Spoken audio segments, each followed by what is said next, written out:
30% des jeunes filles bachelières s'engagent dans les filières scientifiques fondamentales. C'est peu, c'est assez attristant, hein. Le message, et il paraît tellement banal, mais il est essentiel. Faites-vous confiance. On vous attend dans les métiers de la science. Il va falloir faire un peu plus pousser les coudes que les garçons, mais vous y avez toute votre place. Ayez confiance en vous et n'écoutez pas les bêtises qui peuvent être dites autour de vous sur votre genre.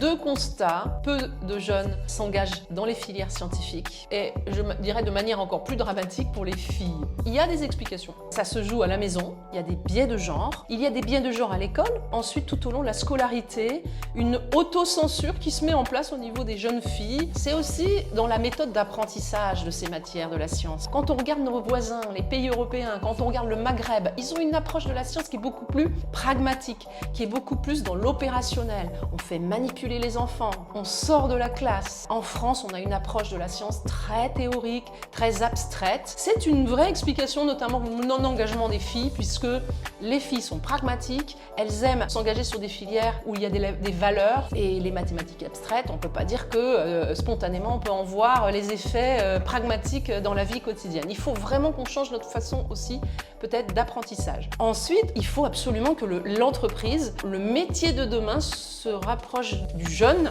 bien plus tôt dans sa formation, parce que comment savoir que finalement on est fait pour un métier dans la science, dans l'innovation, dans l'ingénierie, si on ne connaît pas les métiers qui existent? Merci beaucoup, Anne. Je vous en prie, c'était un plaisir.